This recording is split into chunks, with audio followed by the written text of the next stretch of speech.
मला हिच्याशी अजिबात बोलायचं नाहीये. हिला सांगा की आत्ताच्या आत्ता इथून निघून जा. तू माझ्या रूम मध्ये आलीयस, तू जा. हा, मला पण तुझ्याशी बोलण्यात काही हौस नाहीये.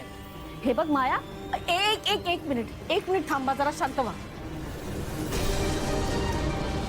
मी तुला समजावलं होतं ना माया, तरी असं वागतेस. अरे पण ती बघा ना कशी बोलते. चुपच एकदम. थांब जरा. हो पण थांब.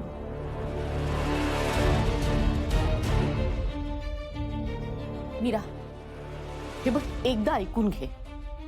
मला माहितीये तुम्हा दोघींमध्ये विस्तवही जाते, एकमेकींची काहीही देणं घेणं नाहीये. पण एखाद्याच्या जीवन मरणाचा प्रश्न असेल तरी तू बोलणार नाहीस. जीवन मरणाचा प्रश्न? हो. कोणाच्या? मायाच्या. हे बघ, मंजिरीने मायाला आपल्या पाळतीवर ठेवलंय. तिला जर कळलं की माया आपल्याला मदत करते तर तिचा जीव घेईल ती.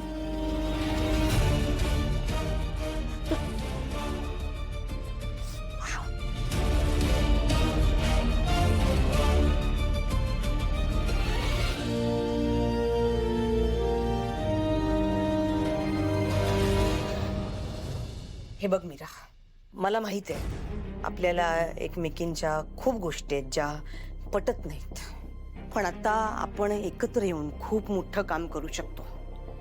कारण आपलं प्रेम एक होतं. माया, होतं. पण त्यापेक्षाही महत्वाची गोष्ट ही आहे की आता आपला शत्रू सुद्धा एक आहे. विचार कर, मी जे बोलते त्यावर विचार कर. ऍटलिस्ट आता तरी एकत्र येऊन आपण आपल्या शत्रूशी लढूया.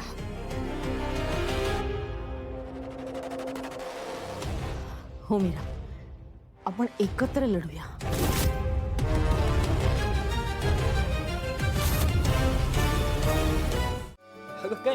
बाबा, मला अनन्या आत्या सांगत होती की ना अंबिका माझ्यावर खूप प्रेम करायची. खरंय, अगदी खरंय माझी बबडी. बाबा, तुझी खरी आई वेगळी होती ना? तिची काहीतरी आठवण सांग ना.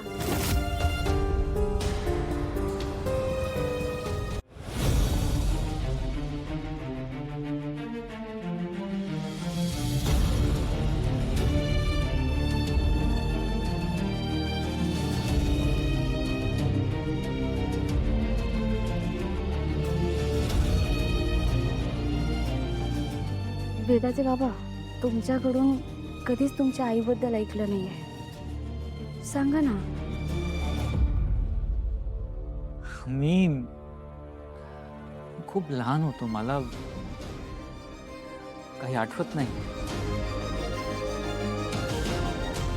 दादा, असं कसं? म्हणजे मी 4-5 वर्षांची होते. म्हणजे तू 9-10 वर्षांचा असशील ना? तुला आठवत असेल सगळं, सांग ना. खरंच बोलतोय, मला तिच्याबद्दल फार काही आठवत नाही खरंच. वेदाचे बाबा, आपल्याला जी जन्म देते तिला आपण कधीच विसरू शकत नाही. तुम्हाला जे काही आठवते सांगा ना. बाबा, सांग ना, तुझी आई कशी दिसायची? ती तुझ्यावर प्रेम करायची? अगं, शेवटी ती आईच ना, तिचं खूप प्रेम होतं आमच्यावर. पण बाबा, तुझी आई जास्त तुझ्यावर प्रेम करायची की अनन्या आत्यावर? ऑब्विसली माझ्यावर करायची ती जास्त प्रेम. बरोबर आहे, तिचं अनन्या आत्यावर जास्त प्रेम होतं. दादा, मी गंमत करत होते, खरं सांग ना. नाही अगं, खरंच, म्हणजे प्रेम तिचं आमच्या दोघांवर होतंच, पण तू लहान असल्यामुळे तुला जरा जास्त अटेन्शन लागायचं, सो तिचं तुझ्यावर जरा जास्त प्रेम होतंच. You right. बाबा, तुझी आई कशी देवा घरी गेली?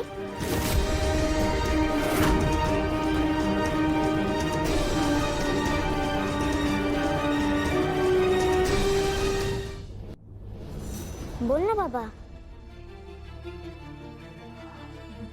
विदा, आईचा ऍक्सिडेंट झाला होता.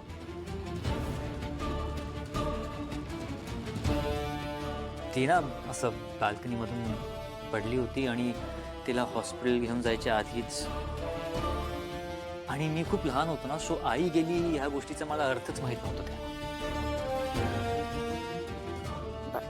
बाबा म्हणजे आजोबाचे बाल्कनीतून पडले.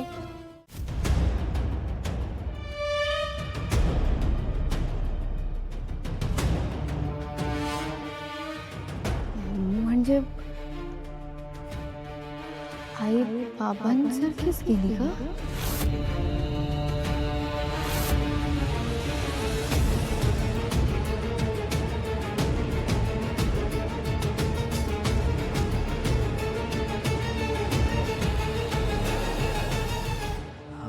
वेदा, मी आलोच.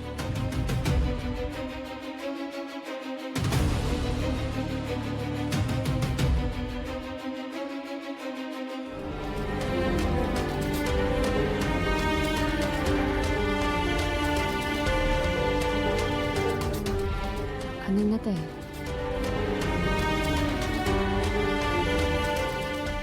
मीरा, वेदाने तिचं काम केलंय. आता यापुढे तुला करायचंय.